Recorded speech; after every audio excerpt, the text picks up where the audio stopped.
we're really excited to do this video. I got my good friend Danny Vega. We're here in Tampa, Florida. The weather's beautiful, so I thought we'd get together and just shoot a little video. Danny's been such a great guy to be able to allow me to come out, hang out. We were working out this morning. He put me through the ringers. It was a tough workout. So I appreciate you coming on, Danny. My pleasure, bro. It's good to have you. It's such a cool, thing to have good friends come on and have good conversation. And today we wanted to talk about the benefits of strength training, building muscle for longevity. A lot of times people think that you just have to be on the cardio, the cardio train, getting on the treadmill for hours on hours a day to be able to have good health or lose weight or burn those calories. I know I see a lot of women at the gym that, women, yeah, that's they're just running away. They do their workout and they run for another hour or whatever. And we're not really here to bash that or anything, but we want to talk about really some benefits that you can get in through high intensity, interval training or just high intensity training period, and the benefits of it for longevity. So yeah, I'd love to be able to just kind of ask some questions, Danny, just for those people out there that think, man, they're just doing working harder. They're just doing more and more and more, and they're not really getting anywhere. What would you kind of say to that person that, is in that predicament, and some things that might be able to help them in terms of, building muscle and having longevity? Dude, one of the things that I see a lot of is, number one, is under eating. So we got to address that first. And a lot of it happens when you eat a low fat diet. So you get those calories in from the fat. It helps with your hormonal health, especially if you're a man. You need that cholesterol for your testosterone. So if you have that squared away, and if you have your protein squared away, with which you can do this very simply, just a rule of thumb, if you have your goal weight, you can use your goal weight as your protein grams per day. That's a real high protein approach compared to some other ketogenic approaches. But as we age, so if you're I'm 40, so as we age, we're not going to be able to absorb as much protein. So we actually need to increase our protein. You have that squared away and you have your fat, intake squared away. Then the next thing is to practice, do resistance training, lift 3 to 4 days a week. I'm a huge fan of, I don't really like doing body part splits. So what I'll do is, and we talked about this when we were at the gym, is so I'll break it down into let's say we have a vertical press, horizontal press, vertical pull, horizontal pull, knee dominant, hip dominant, and then we have unilateral training with legs. So we have unilateral knee dominant, unilateral hip dominant, flexion, extension, all of those things. So we're not having building muscular imbalances. And you can really you can create a program with that where you can even switch the exercises out pretty often, but you keep that structure. And that's important because a lot of the time people don't really tend to train their whole bodies. A lot of the times people are training, what they see in the mirror. And so you have muscular imbalances from front to back. Then when you don't do the unilateral training, we build these bad habits where we compensate from one side to another. And left to right or right to left imbalances are even more damaging than front to back. So that's why I love to incorporate unilateral training. It's also a great way to strengthen the trunk when you do the unilateral training. So, you do that. And then from a cardio standpoint, it's one thing to do walking, which walking is something that people should be doing every day. For me, my daily goal is 12,000 steps a day. I think that's about 6 to 7 miles for me. So, the typical American is I'm sorry. Oh, it's a call. Okay.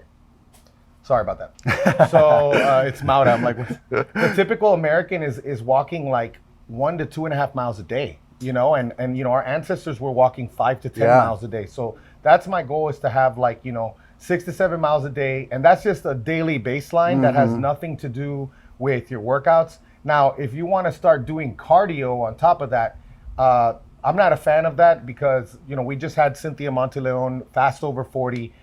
If you're a woman especially, and you want to see what it's like to see a person who's at the top of their game, she's 45 years old, world champion, 400 meter sprinter. She is, man. She's awesome. And so what is she doing? She lifts 4 days a week, 2 upper days, 2 lower days, and then she does sprinting 3 days a week. So I'm a huge fan of sprinting, and I haven't really done a lot of it lately. I was doing a lot of my sprint type of work on the rower, but now I'm doing more sprinting. And another thing that I've been really thinking about lately is Brad Kearns just wrote another book with Mark Sisson called 2 Meals a Day. And I love Brad and Mark because every book that they come out with, they've been putting these books out year after year. They always come out with some really awesome just tips for certain things. So one of the things that I really enjoyed was, I think the guy's name is Craig Marks. He's a guy out of Miami, Fort Lauderdale.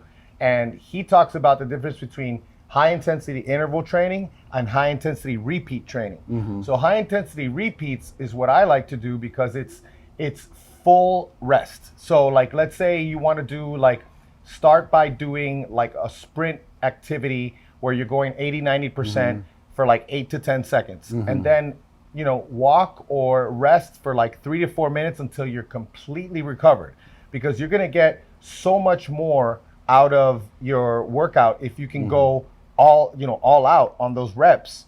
Then you kind of like, a lot of people are like, well, I feel like I'm not doing enough, so maybe I'll cut the rest short. But then what ends up happening is you change the nature of the movement and you don't get the benefits of that really high intensity stuff. Absolutely. Which high intensity stuff, we were talking about this in the car, it's the amount of force that you're applying to the ground from doing sprinting and jumping is going to be so much more beneficial to your bones than just walking over time. So, we know that sarcopenia is a big thing when you start to age, and the leg muscles are the first ones to kind of go through that. So sprinting is really important. And I think people should not be afraid to do this stuff. Cynthia has a nice progression that she talks about where, even if you were an athlete in college, a lot of people start to get intimidated to get back into that really intense stuff where they're jumping high or sprinting all out.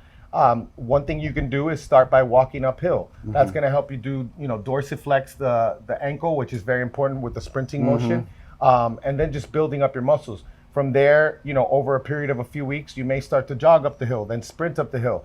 The other cool thing is that sprinting up the hill, it protects you, because especially if you're an athlete like me, your mind and your like the motor learning that you possess from sprinting before may not be in line with your current level of conditioning or your current level of strength.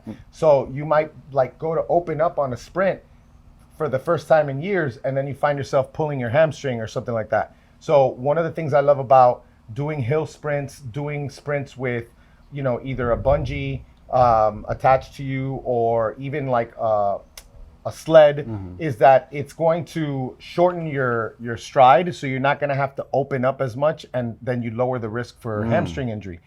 From there, you can go to grass, and then after all of that, you can go to a track. But the key is let's look at health and vitality in a different way, other than just we got neighbors.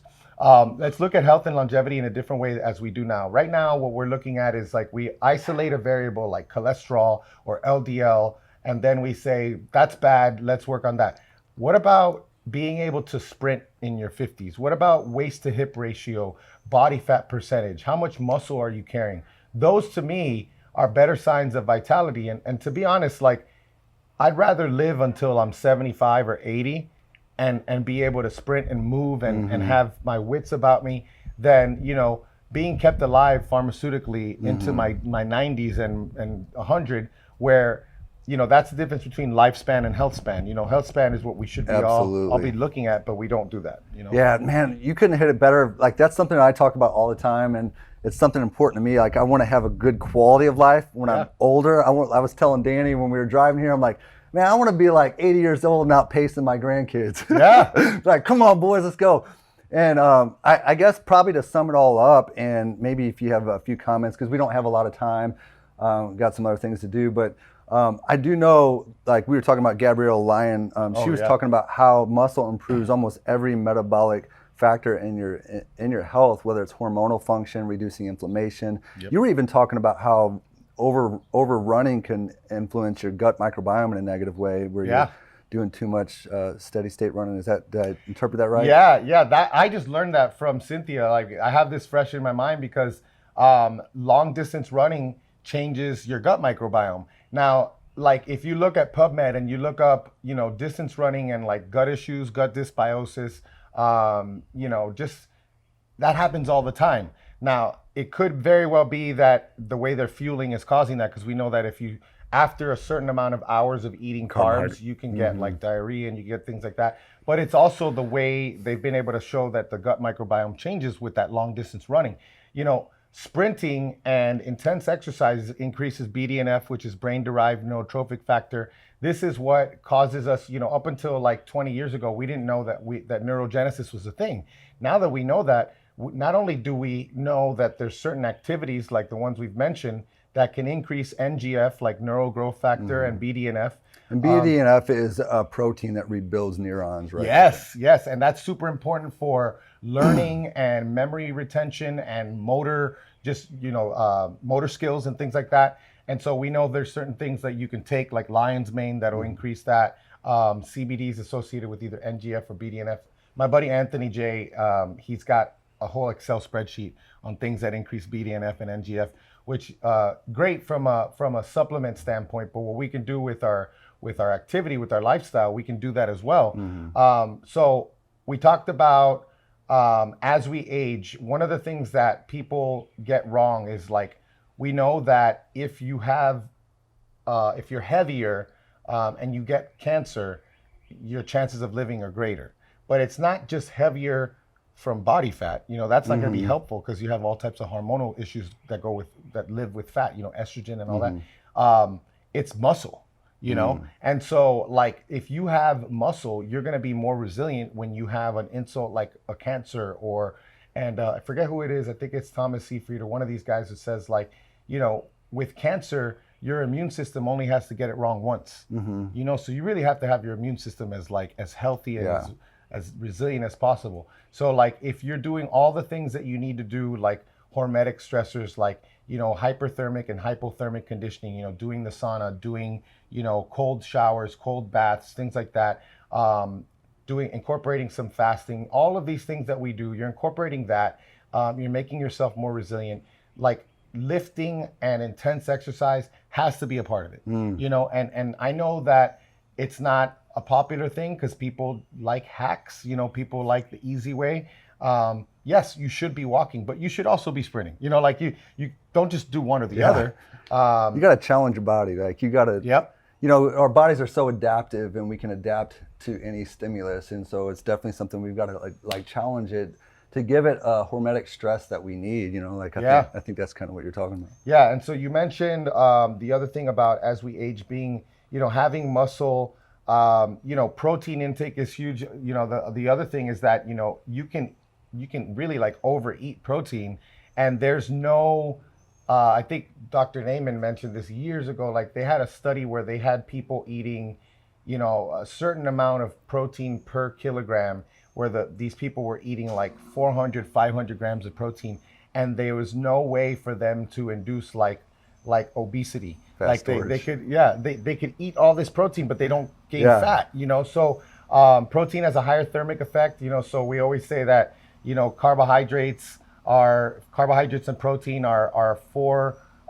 calories per gram, but in reality, protein is probably closer to 3 calories per gram. So, you know, even though the amount of calories that you're consuming with protein is a certain amount, by the time your body processes it, because of the heat that's generated, because of the energy it takes to break it down, you're burning a lot of those calories. So, I mean, I've always been a huge fan, like fat is very important, and you want to be eating a high fat diet. Like my diet is always anywhere from like 62 to like on its highest, you know, days is 70% fat. That's plenty of fat for me. Protein drives satiety much more for me.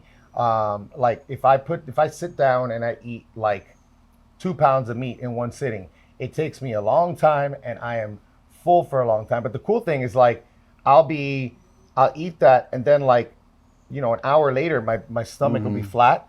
You know, I won't feel that like there's a brick in my stomach. You don't feel bloated at all, man. No. Well, and Cynthia, what she does is, imagine this, because like even in today's world where, you know, all of this stuff is becoming more popular, it's still like in the track world, you don't see people sitting out there on the track eating steak. No. And she'll sit down and she'll eat a steak an hour before she trains. She's getting carnosine, she's getting carnitine, she's getting creatine, she's getting all of these things that are in meat, that are in red meat specifically, that are going to be And also the other thing, I think carnosine is a lactic acid buffer. So, when you do something like a 400 I didn't know meter, that. oh yeah. I didn't know Yeah, that. these are things that I just found out too. Like, how cool is that? You don't have to take freaking baking soda and worry about blowing it out. Yeah. Carnosine is a lactic acid buffer, and we know like an exercise like a 400 meter relay gets into that lactic zone, and if you can basically push that back a little bit, you're already going to be pushing that back with your ketogenic diet, because the way you process energy is it's kind of creating it. It's kind of it's sparing glycogen, So super cool thing that you can do, like eating more meat, you're going to feel better too. You're just going to feel like it feels good to still be able to jump and like still be able to do these things. And anybody could do it. Don't compare yourself to someone else, like their times or anything like that. 80% for you, 90% for you is 90% for you, Well, man, hey, I want to respect Danny's time. Like, there's such great information. I feel like we could sit here and talk all day long. Dude, we can. Maybe we could do like a, one of like something online or Let's something. do something virtual. Yeah, virtual. We could expand on this topic because I think we just covered the surface a little bit here. Yeah, I'd love to talk more. But man, I really appreciate you jumping on here, my pleasure, having me out, and we're gonna go get some eggs, go get some meat. We just pounded a big bowl of like really good meat too. Yeah. So I gave him a pound of brisket. It was so good, man. But guys, thank you so much for joining us. If you guys like this information, make sure you like, subscribe, share, do all the things.